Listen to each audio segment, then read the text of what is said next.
Hello and welcome to the Green Henry Show. I am Keith Green, your host, along with Brent Henry, your other host. We are here today with episode 4, and we are discussing the Salem witch trials. And we have with us on the podcast Education Director Rachel Christ and Communications Director Stacy Tilney of the Salem Witch Museum in Salem, Massachusetts. We go in depth and talk to them about the history of the Salem witch trials and what happened, the intricate details, what we can see from here in the future, from where they were in 1692 when these trials went down. And so without further ado, we're going to get into this podcast. Side note, there is some audio issues. We had a microphone problem. It came in intermittently, so there'll be about 2 or 3 shots in here where there'll be some static on a microphone. Not a big deal. It doesn't go through the whole entire podcast, you can still hear everything that's being said. So without further ado, here is Education Director Rachel Christ and Communications Director Stacy Tilney of the Salem Witch Museum in Salem, Massachusetts. Let's go. Would you two mind stating your name just so we know your names? Yeah. My name is Rachel Christ. I'm the Education Director at the Salem Witch Museum. I'm Stacy Tilney. I'm the Communications Director. Okay, so I really want, and I first of all, just thank you for being here. I want to get into the particulars of the museum. Okay. Before we do that, you give us the sort of background on the Salem witch trials, because I have never really heard this story flat out in grade school or college. It's something that's often referenced, and then we hear today, a witch hunt, but I've never really heard the story flat out from experts. Well, it's interesting you say that, because I find that if you grew up in the New England area, you tend to hear it very commonly. But besides that, unless your school's reading the Crucible, tends to not be, described in detail. The Salem witch trials are a very short period of time that had a very large impact on history. So just a little bit of background before we kind of delve into Salem. Starting all the way back in the 15th century in Europe, people started to believe in witches. So a witch, by, the original definition, is an individual who makes a pact with the devil and in return gets certain, magical powers and things like that. This is an idea that starts to spread. It starts to get very popular, particularly with the advent of the printing press, because you can start spreading ideas to many more individuals. So this is something that people are very aware of. There are hundreds of years of witch hunts that go on in Europe. It's not like one continuous witch hunt. There are, periods where you'll see a flare-up of, panic in a city, in a village, and then it'll die down, and then it'll flare up again, and it'll die down. And so this is kind of the background for people who were living in Salem in 1692. So obviously Salem, America is still a colony of England during this time. So these people grew up with the beliefs that were dominant in Europe that, have been around for centuries up until this point. So the belief in witches, kind of long story short, is very real. So the idea that anybody, to change their situation, to do, whatever, X, Y, and Z, could theoretically make a pact with the devil. If we kind of zoom in on Salem, to use kind of the, it's a cliche, but it works so well in this case. Salem is very much a perfect storm during this time. There's a lot of things that are going on that are just creating a lot of turmoil, a lot of anxiety. So to just, off the top of my head, name a few, you've got Massachusetts no longer had a charter. It had been revoked. So that means that their legal system's kind of up in the air. People don't really know what their laws are formally going to be yet. Increase Mather was a prominent minister in Boston, and he was, in 1692 negotiating a charter in England, but he had been there for a couple of years by that point, and they still didn't have these formal laws. There's all kinds of diseases floating around. There was a smallpox outbreak a decade or so prior.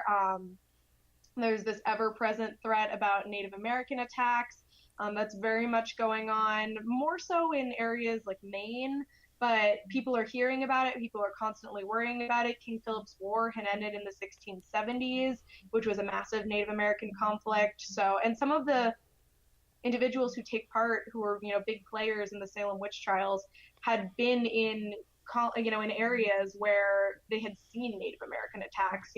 Some of the afflicted girls, their families had been killed by Native Americans, their friends, their neighbors. So that's obviously causing a lot of trauma. And then on top of that, in Salem, there's all kinds of political, social problems going on. So what is now Salem, Massachusetts, and Danvers, Massachusetts, during that time was Salem Town and Salem Village. So Salem Town is what Salem, Mass is now. Affluent for the period, and that's because they're right on the water, so people are engaging in trade. There's which is very lucrative during that time. So it's producing a lot of money.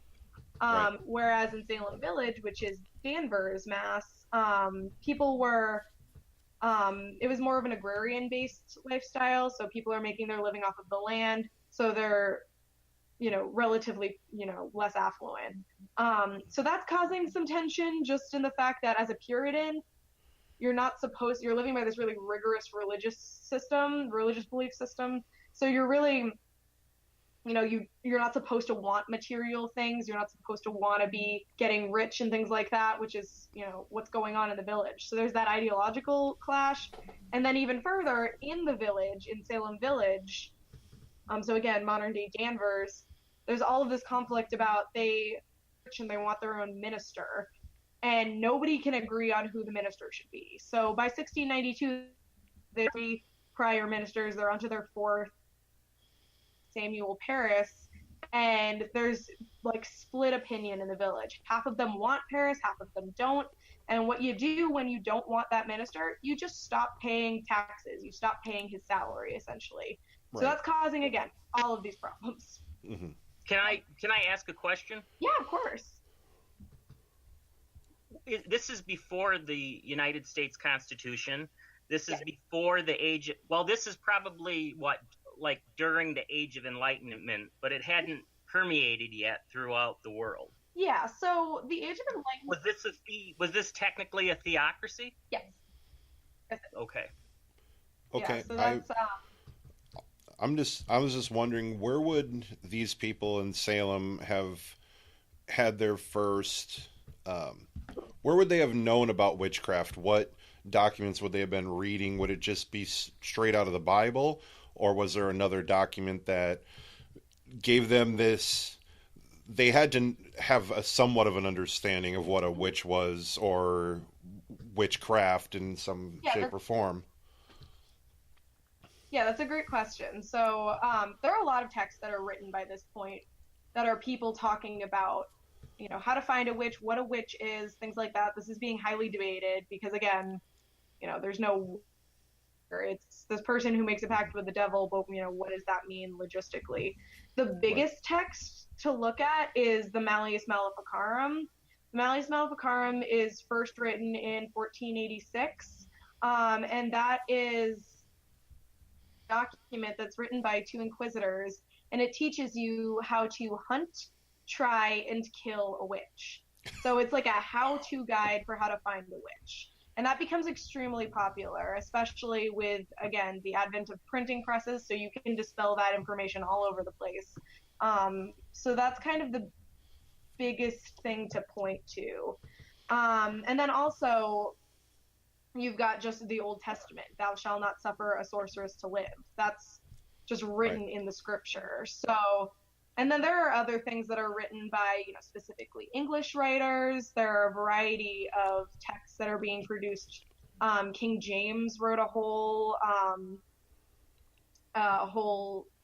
book that was devoted to, it's called Demonology, talking about what is a demon, what is a witch, how does the devil play into all of this, and that definitely heightens fears. So, you could really, at this time, beliefs are just everywhere, and everybody has their own take on it. This would be their version of a terrorist. Is that fair to say? Or a white supremacist? Yeah, that's a great comparison. That's something that we talk about. Excuse the ringing phones. That's something that we talk about we have two presentations at the museum. At our museum, one discusses 1692, point by point what happened. And the second talks more broadly just about the history of witchcraft, where the image of a witch came from, how it's changed. And at the end, we talk about the formula for a witch hunt, which is fear plus a trigger equals a scapegoat. Wow. Okay. And you can see that throughout history in a variety of different places. McCarthy and the Red Scare is a great example. Japanese internment in the 1940s, that's a great example. The outbreak of AIDS and it being called GRID initially, the G standing for gay, the idea that it was a gay disease, that's something that definitely follows this formula. And then another more modern day version is definitely 9/11. 9/11 fits very well. Muslim Americans being, blamed for this massive tragedy, kind of just being equated with being a terrorist. Right. Just in the general mindset, this massive group gets scapegoated for this, specific event. So again, it's a pattern of human behavior. Just because the majority getting blamed for the. But would you say that the Puritan religion, in particular, was like you said, a perfect storm because it's such a paranoid, fundamentalist kind of approach to things? In the fact that if I sit the wrong way, I may not be pleasing God. Like it's very, very particular. Yeah, it definitely contributes. Because Puritans, they're really pressuring. It's a lot of pressure. It's a lot of worrying about, because Puritans believe in predestination. So, am I going to heaven? Am I not going to heaven? Am I pleasing God? As you said, it's something that is on their minds constantly. It doesn't necessarily, automatically warrant a witch hunt, but again, it's something that adds to that perfect storm, that amount of tension that's building. That's something that we oftentimes talk about, when students are here, what do you think of, even just the general public. We've been, since the summer actually, we've been giving out these postcards asking people to fill in, what you would consider to be a modern day witch hunt.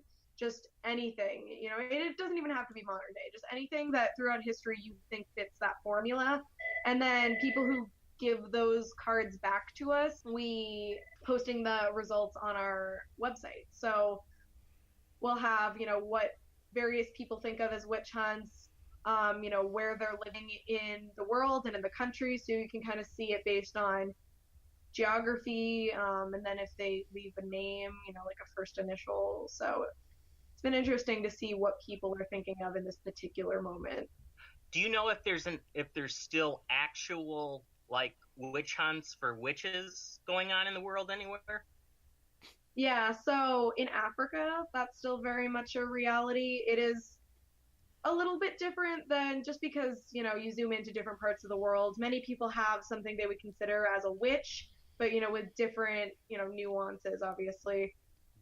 But I think it's Kenya, I think is where the biggest witch hunts are happening. We had a speaker come in about a year ago who works for a foundation that is trying to combat and stop, finding, and executing, and not executing necessarily, but executing and, very severely handicapping people who they consider to be witches. And unfortunately, in that particular case, it's oftentimes children. And it's incredibly sad, and it's still a huge problem. How long had they been in America by the time the town of Salem had been put together? When did they reach America? 1620. So this is 1692. So they've been there for 72 years already? Yeah, so they've been there, they've been settled. Salem is founded in 1626. So very, very early. So at this point, there are people who, have been born into living there, who have been kind of tilling these lands for, several generations by this point. And that's another reason why the charter, being kind of up in the air is such a big deal, because this is your land. You've labored over it. You've, gone through seasons and seasons at this point to cultivate this land. And with the charter being up in the air, who knows what's going to happen? Are you going to lose your land? Are you going to lose your property? Are things going to get shifted all around? People are really, really worried about it, especially think about what living in New England would have been like in the 1690s. You're living in very poorly insulated houses. The winters are extremely cold. If you're lucky, you have a horse. If you're lucky, you have animal pelts, but those aren't necessarily a given. Your nearest neighbor is probably a couple miles away. So again, it's hard for us to sympathize sometimes, but you got to think about that kind of paranoia a winter in New England like that would produce. The fear that there's Sure. this kind of evil around you. It's very real, especially in a Puritan mindset. And these were not upper class people. No. Not in the village. So, again, we've got that kind of slight class disparity between the town and the village. Right. Not to say that the people in the town are extremely affluent, but they're doing well for, early New England. There are some houses that are pretty large for the time, and people who are making a lot of money off of trade. So And in the village, really not so much. So they had been there roughly, what did I figure? 66 years, and there hadn't been like a major uproar at all about a witch or anything like this. This really like hit home in 1692. So there had been other witch executions. In Connecticut, actually, they had quite a few. So I believe Connecticut starts in like the 1640s, but there it's a lot tamer. It's more of the biggest, hysteria. There's like 9 people executed, whereas in Salem it's 20 people executed, and Salem is 4 months it takes place. Wow. Connecticut, it's decades of, I think in total from like the 1640s to the 1690s, they execute like 30 people or something along those lines, if I'm remembering that correctly. But it's, that's obviously spread out over many decades. So Salem is very unusual in that it's so many people, it's so quickly, and, it results in so many executions. 150 people are accused. 20 people are executed, but 150 approximately are put in jail and arrested. So again, that's pretty considerable. But again, that has a lot to do with just Salem is this perfect storm of fear and paranoia. Oh, you were talking about a Reverend Parris before? Yep. So where does the story go from there? Okay, so everything really starts in Reverend Parris's home. So Reverend Parris has a daughter and a niece, Betty Parris and Abigail Williams, who are living in his home.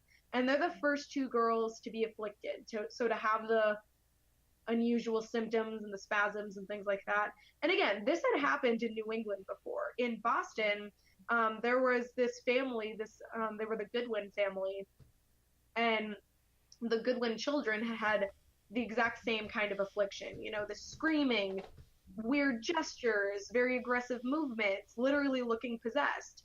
And Cotton Mather, who is a big player in Salem, who we'll get back to, he's really involved in the Goodwin children and trying to figure out what's going on there. So this story was known in Salem. So when the girls start having these weird afflictions, people would have known that, this could be a sign of witchcraft. So they start to, have this strange behavior, and it spreads to a couple more girls who are living relatively close to them. And the first 3 people that this still rather small group of, women accuse, young girls and teenagers, are 3 women, Sarah Good, Sarah Osborne, and Tituba. They say that, we're acting this way, and these are the people who are hurting us. So what they're reporting is seeing specters. So seeing these, almost like a ghost, but not quite. It's like a phantom apparition of these people that are hurting them, and that's why they're reacting. You fling your arm back, it's not because, you're having a seizure, it's because it is ripping your arm out of its socket. That's what they're telling the adults around them. And, they bring in a doctor. We don't know for sure who the doctor was, but it's thought that it was a man named Dr. Griggs, who his daughter or his niece also gets afflicted. Yeah. And he says, I don't have a medical explanation for this. it's got to be witchcraft. That's what, the next logical step would have been to a Puritan. Because again, they do have those texts that are saying witchcraft is real. They have an example very close to them that says that that's, what this could be. So the next thing that happens is Tituba, Sarah Good, and Sarah Osborne are all brought in for questioning because the girls behave. Did the children Mhm. attest to it? Did they say they saw these images? Yep. They said I see Tituba hurting me. I see Sarah Osborne hurting me. This is what's going on. So when those women are brought in for questioning, we have those original transcripts from those questioning, because these are pre-trial. This is not a formal trial yet, so they can't actually try any of these people because they can't set up a court. So in those transcripts, you get a really good, vision of what's going on. People are basically saying, these girls are acting so erratic, so frighteningly, are you with the devil? And they'll say no. And they say, but how long have you been working with the devil? And they'll say, I'm not working with the devil. And they'll say, but when did you first sign the devil's book? And it just goes on and on like this until they all, not all of them, but Tituba confesses. God, this sounds like a cop confessional in an interrogation room. Yeah. It's like a forced confession. Exactly. It's like I have my narrative, and I must get you to believe what I'm telling you is the narrative. That's right. Exactly. And what happens is they're brought, they're imprisoned, they're chained down in prison cells, and the girls still feel afflictions, though. It continues to spread, and it gets bigger and bigger and more intense, and it starts to reach to other areas around Andover, Peabody, Beverly. It starts to spread to the surrounding towns and villages until hundreds of people have been accused. And it's not just young girls that are feeling these afflictions that are acting this way. It is primarily teenagers and women, but men were afflicted, older women were afflicted. So it starts to reach further and further. What's really interesting about the people they accuse, though, as I mentioned, there's those first three women. These are women that are really kind of universally disliked during this time. They all kind of don't quite fit into a Puritan society.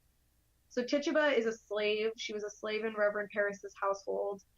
So, right off the bat, you basically have no spot, no real place in this society, no rights.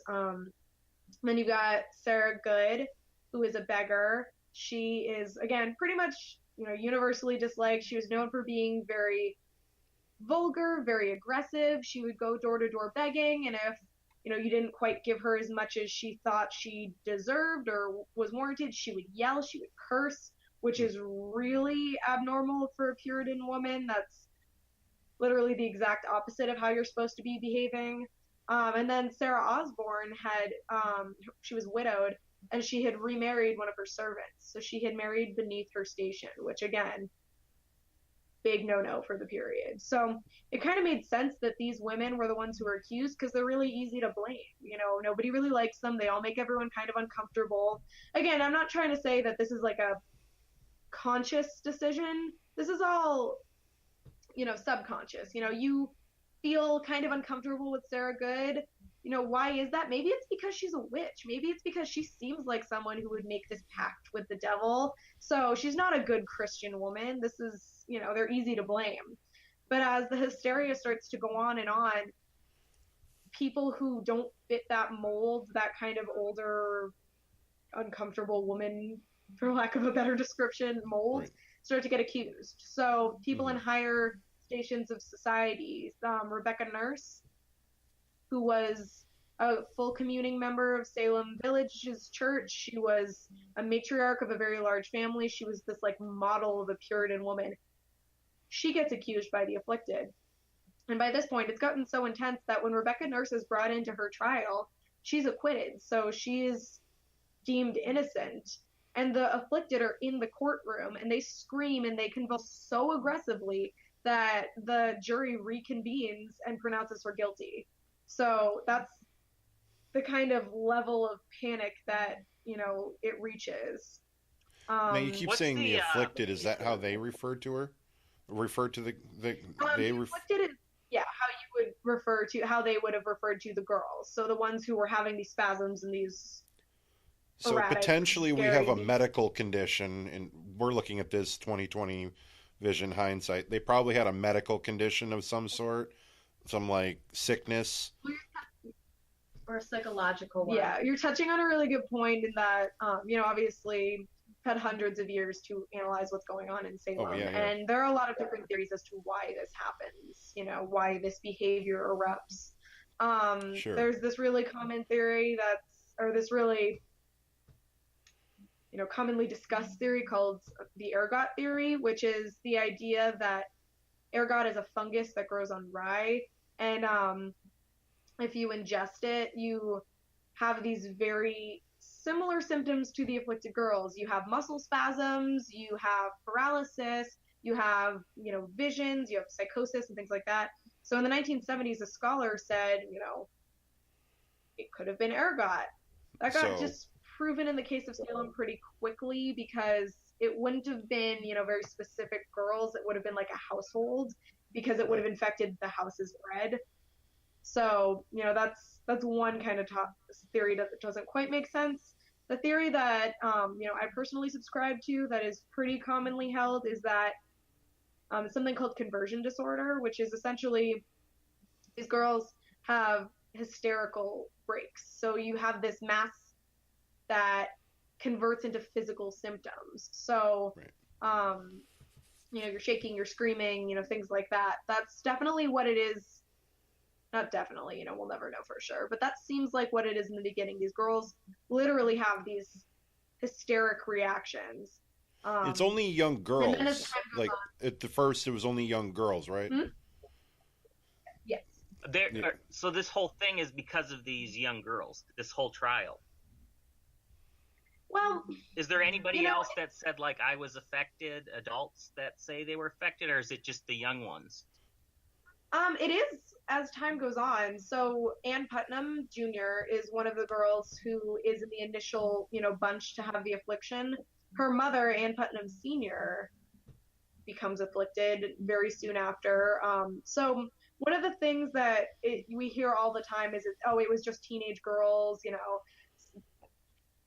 causing all of these problems and so on and so forth. And I think that's a very reductive way of looking at it. I think that, again, you just have to consider what environment those girls were living in. Hysteria like this is a physical malady. It's something that they couldn't necessarily control. It's, you're screaming and you're shaking and, it's not necessarily because they were like, oh, I don't like this person. I want attention from adults, and so on and so forth. Right. As time goes on, it definitely becomes a little bit more directed. You see people being accused whose families have, big problems with each other, who, was cheated in a business deal by this person gets accused, so on and so forth. Again, we don't know how much of that is conscious and how much of it is subconscious. You see all this hysteria around you and you're terrified by these girls who are like frothing at the mouth on the floor. You start to feel the fear too. It spreads to you. And then who do you naturally look to as a witch? The person that you see as having caused problems for your family and so on and so forth. So sure. What kind of trial did we have? I mean, compared to like today's trials and back then, what did they use to prosecute? So the court that is set up to deal with these trials is called the Court of Oyer and Terminer, which means to hear and to determine. And so what's unusual about the Court of Oyer and Terminer, and another reason why this hysteria gets to be so intense in Salem, is because they're allowing something called spectral evidence to be used in a courtroom. So spectral evidence is going back to that idea of the specter, the thing that's afflicting these girls. So that's essentially, I could go into a courtroom, and I could say, I see Rebecca Nurse's ghost. She is physically hurting me right now. Here are the bite marks on my arm. this is proof that she's a witch. And that counted for evidence in a courtroom. Now, that was really unusual. That had not been allowed in any other court case in America up until this point. But that's why, up until this point, in order to convict someone of witchcraft, you needed either a confession, so you needed someone to come up and voluntarily confess, or you needed an eyewitness. So you needed someone who had seen them, practicing witchcraft, which is obviously quite hard to come by. So it was pretty hard to formally convict someone of witchcraft, and that's why there were so few, comparatively up until this point. You really needed, you needed much stronger evidence. But in the case of Salem, in the courtroom, they were allowing people to, call on spectral evidence. So people are getting convicted very, very quickly. Okay. Which is why you get, 20 people executed in the span of 4 months. What, aside from the spectral evidence, were these trials objective at all? Well, so you did have a panel of jury, same as we do now. These were randomly selected jury, theoretically. I mean, they're all men. They're all men who are taxpayers and members of the church, I believe. But in a similar way of they're supposed to go in, they're supposed to be objective. A big difference is, though, you do not have a defense. So you are defending yourself. You don't have like a court-appointed defender in this particular case. So if you don't have a great, an extensive knowledge of the law, if you don't, you have to get up and you have to just answer the questions and things like that. So that is a pretty key difference. That doesn't start to happen until quite a while later, I believe, until we're closer to 1776 in the Constitution. I don't know the exact date, but so essentially they're making up laws on the fly in some ways too.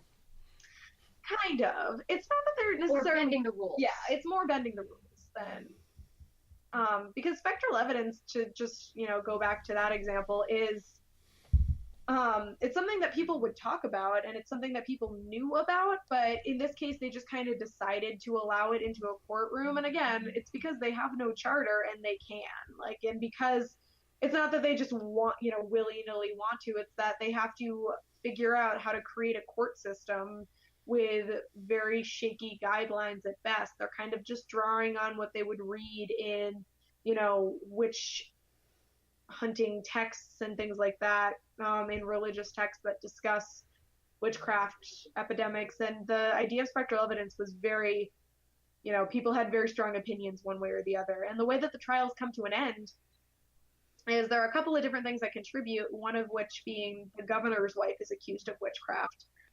And the governor kind of has this reaction of, I know my wife isn't a witch, so that means other people are being accused of witchcraft. Either that are innocent. Biggest crock I've ever heard in my life. Oh, the governor.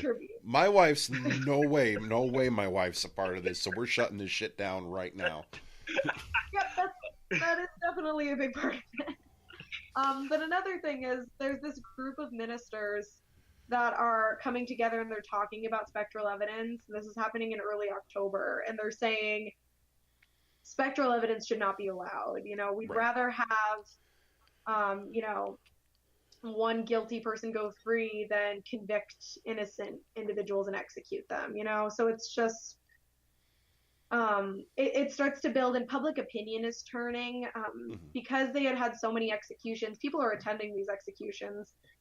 And one of the people they executed was a minister. And he gave this very impassioned speech at the gallows. He's standing at the gallows, and supposedly a witch couldn't recite the Lord's Prayer perfectly with no mistakes. And they had used this test in courtrooms prior. They had asked someone to recite the Lord's Prayer, and he had messed it up. So, which could just be because the fact that his entire life was riding on it, and he's a little nervous.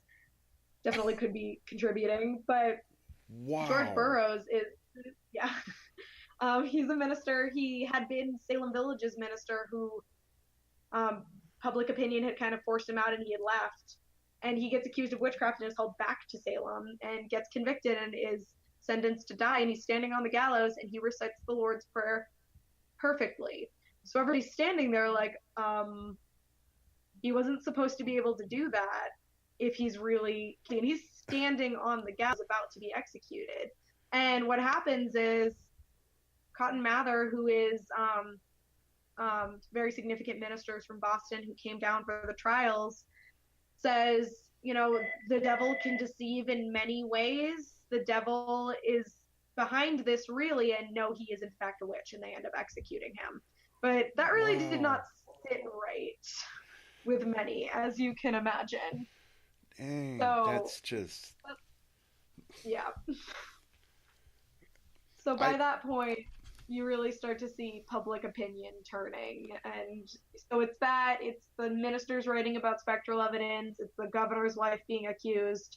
By the time you get to the end of October, has been disbanded, and they kind of look at each other and they go, okay, we need a new plan, essentially. Wow. So I got a question about the charter. Okay. Because this is all really interesting, but you may have already explained this, but you've brought up the charter multiple times, and how that had an effect on them. Is that because, well, explain the charter to me, because I just want to know how that correlates to what was going on within, what a charter represents to the community. So a charter essentially is because New England is still a colony of England during this time. So England is allowing them to live there, essentially. Okay. So a charter basically says, think of it as like a satellite community. These are your rules specifically. So when the Puritans come to New England, they are coming, with this kind of desire of having this freedom, Puritan-based society. Yeah, religious freedom, but religious freedom if you're a Puritan. Yeah, not religious freedom for everybody, just to be a Puritan. Sure. They actually had a lot of problems with like Quakers and people who wanted to be practicing, the Church of England's version of Protestantism. You mentioned though that the three women that started off, that were the prime suspects, I guess, that whatever that you would say, were not religious. Is that true? So yeah, they're Tituba's a slave, so Tituba is not a Christian woman in the slightest, and we don't actually know what Tituba's origins are. Some speculate she came from Barbados, some speculate she came from Africa, some speculate just South America generally. We don't know what she believed in, but she's definitely not a Puritan. And then Sarah Good and Sarah Osborne haven't been to church in a long time. Sarah Good was, in particular, was very just absolute opposite of what a Puritan is supposed to be. Sarah Osborne had been ill, and so she hadn't attended any sort of services in a long time, and that counts against you if you're a Puritan, especially if you're in the midst of a witchcraft crisis. So it's definitely something to consider as to why they are accused to begin with. It seems that though, if you were that way, if you were more secular in those times, wouldn't that be a very dangerous thing to be, living with a group like that? Yeah, absolutely. If you're not rigid, if you are coming to church and so on and so forth, that's a statement that means something very significant to a Puritan. Right. Wow. So, but going back to the charter question, so you've got these Puritans settling in, 1620, these specific set of rules that in their charter that really favor Puritans and the Puritan lifestyle. And then that charter gets revoked by the rulers of England, and I think 1648, 1640s, thereabouts. So they're without a charter for quite a while. Maybe it have been a little bit later. I can't remember the exact date of when it gets revoked, but it's been a while. The issue is that it's gone from a Puritan leadership in England to a Catholic leadership. Yeah. And that's why the charter gets renegotiated. Yeah. So that under the first charter, they believe that the land that they've worked and cultivated over the years belongs to them, that it's owned by them. under the new charter, who knows? The land ownership may revert back to the king. So that's why these people are so anxious about the charter being renegotiated, because if you have 150 acres of land that you worked and your father bequeathed to you and your grandfather bequeathed to him, you could potentially lose ownership of your land that you've spent 60 years cultivating. All based on that's one of the biggest fears. All based on the how do you put it, the change of rule, the change of the crown. Yeah. You could lose your 80 acres based on someone coming in who's not for your charter. Yeah. Right. That makes sense. Any particular reason why the this Puritan group wanted to leave England in the first place? To practice as they wished. There are a lot of things that are going on in England that they don't agree with. There were a couple of specific things that like the king was allowing to happen. I think one of them was like related to sports, like you could play a sport on a Sunday or something like that. I don't remember exactly what it was, but yeah, it was something like that, and Puritans were just appalled. And then also, there's a lot of corruption in the Church of England that they see during this time, and they have a huge problem with that. So Puritans essentially wanted to just distance themselves. They wanted to separate. So there's a difference between a separatist and a Puritan to a certain degree, in that a separatist is separating all the way away and practicing the version that they want. So idealized Puritan version. So those are people who are physically leaving, who are coming to America to have this city on a hill. City on a hill, yes. So how does this all conclude? Because we were getting to the end of the trial there. Yeah. How does this all conclude? So the Court of Oyer and Terminer is disbanded, and so they basically form a new court system that no longer allows spectral evidence. So because there's still people in jail awaiting trial who have been accused, have been set aside, but haven't actually formally been through the court to determine if they're guilty or innocent. So those people, obviously, something needs to happen with them. So they go through this new court system, and essentially, I think 8 or 3 people are found guilty, but then the verdict is overturned. So essentially, at that point, no one else is executed for witchcraft. Again, a couple of people go through and are convicted, but the governor overturns the ruling. So after this point, the witch trials are effectively over. So by this point, we're into 1693. But I mean, the kind of lasting idiot thing to consider is there were people who were in jail for almost a year and a half to 2 years.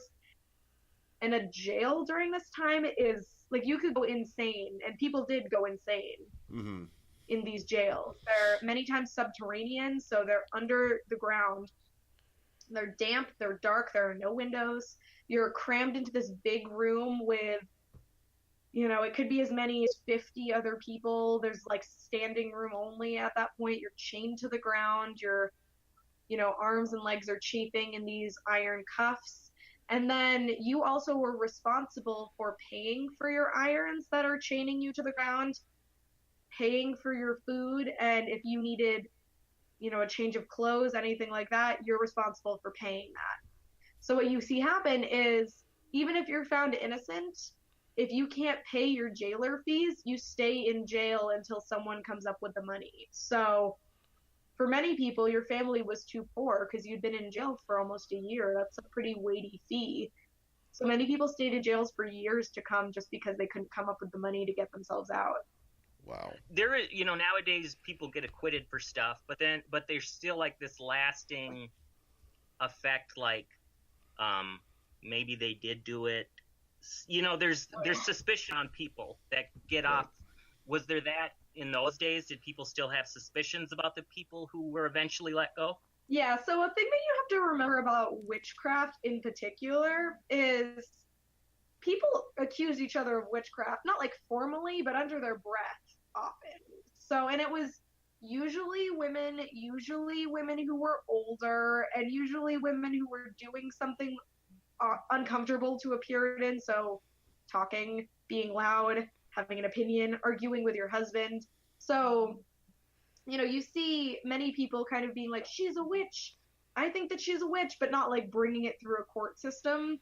Right. So that a lot of the people who are brought into the trials in 1692 are people who had those reputations. So for years, their neighbors had, thought you were a witch, whatever. Bridget Bishop is a great example of that.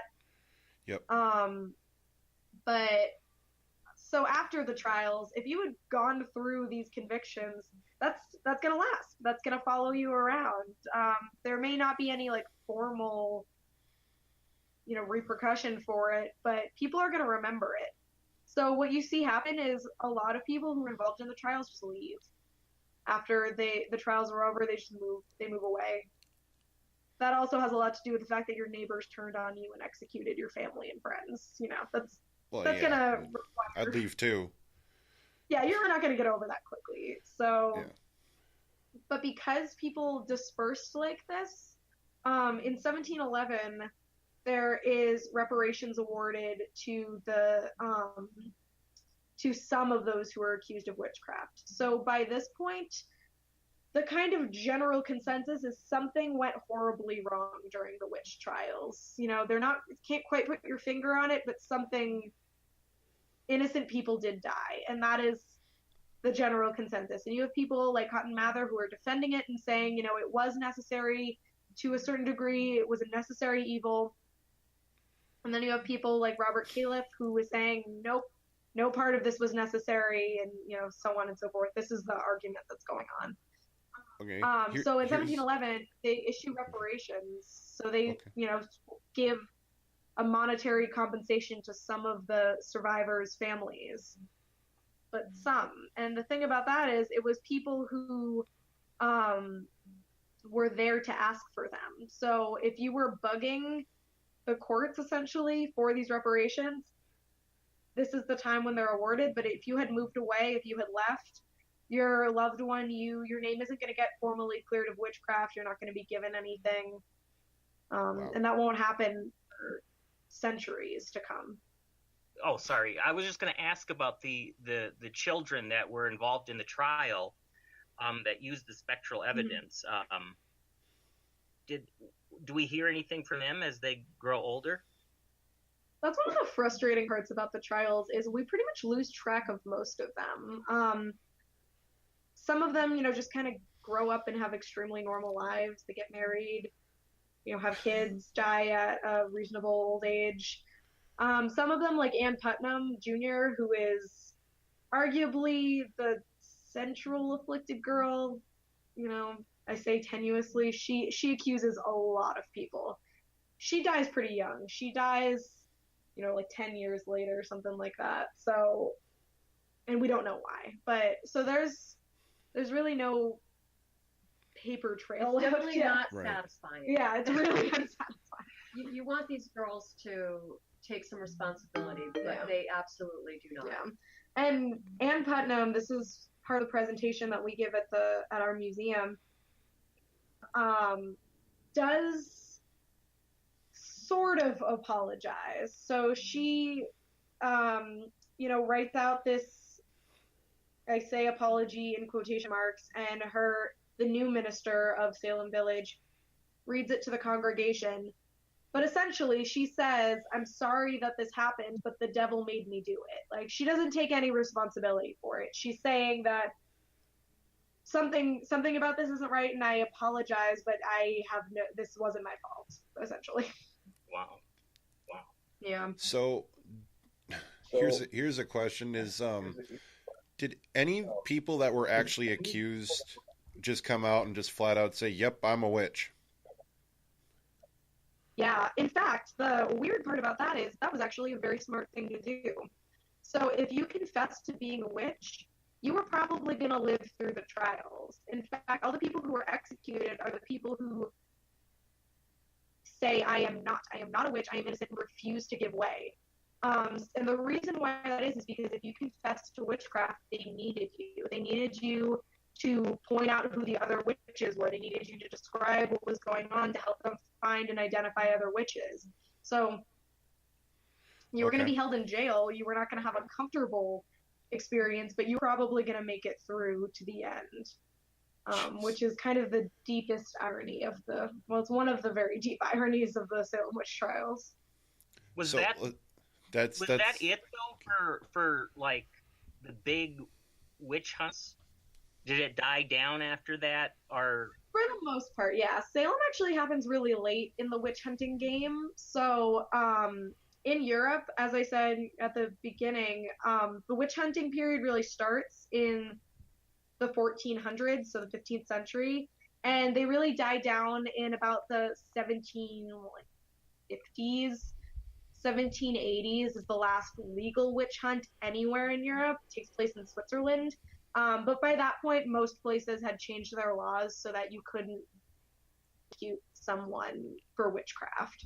So the biggest period of witch hunts is taking place between the mid-1500s and the mid-1600s.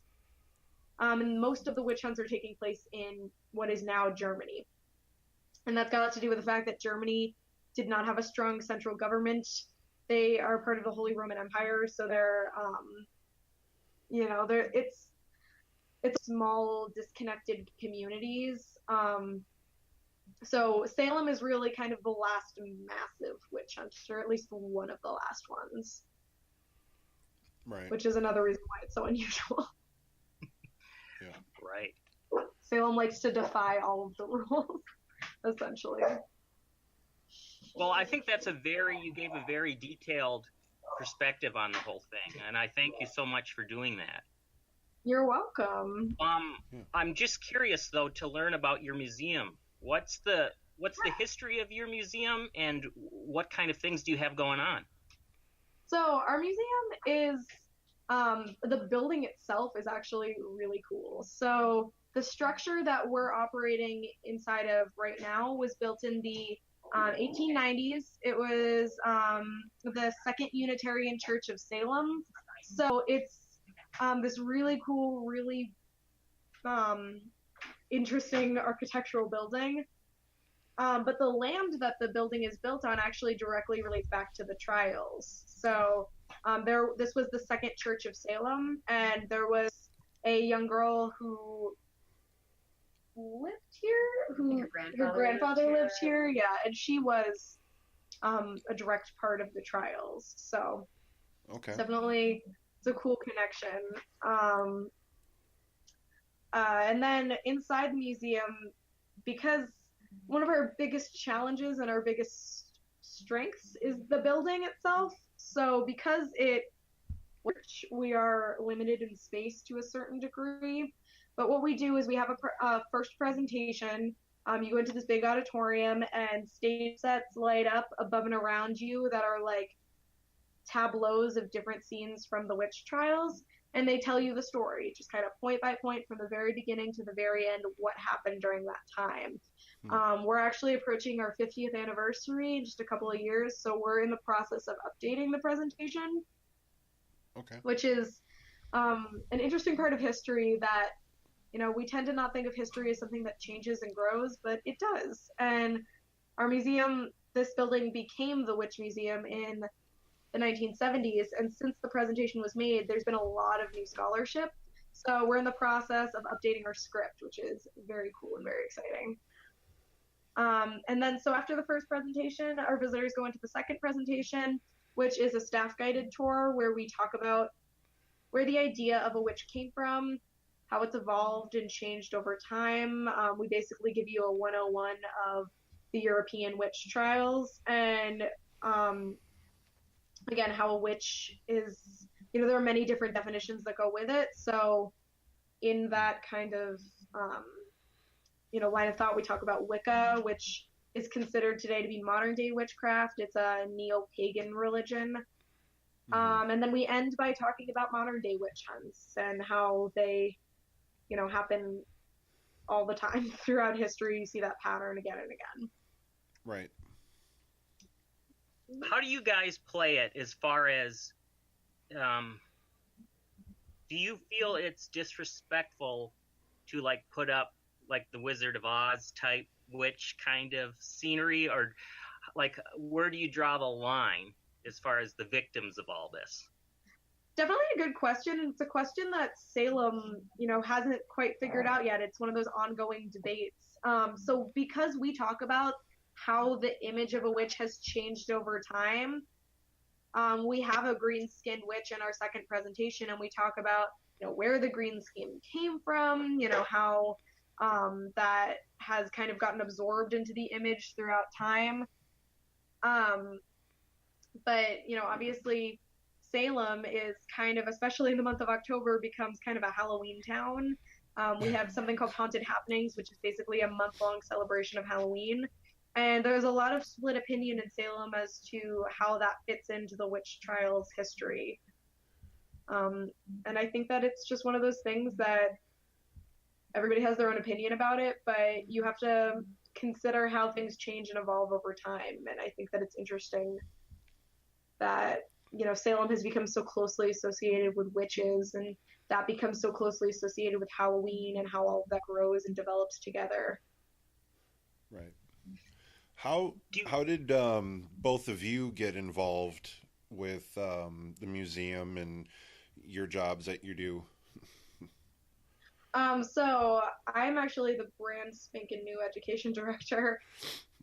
I just graduated about a year ago with my bachelor's degree, and I had just kind of found this job. I just started as a just general staff member, and I got obsessed with the history of witchcraft, as most of us do, because it is fascinating history. And it kind of just went from there.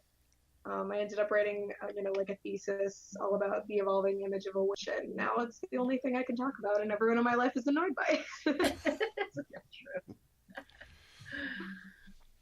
So that's me. Oh, so I moved to Salem about, almost 20 years ago now. Fell madly in love with Salem. It's a really unique little town on the sea with, this colonial history.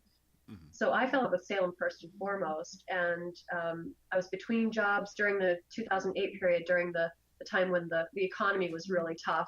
And I started working here part-time thinking, I'll do this until I find a real job, and here I am 10 years later. For the same reason that Rachel became, interested in the trial. Yeah, you get to try the bug.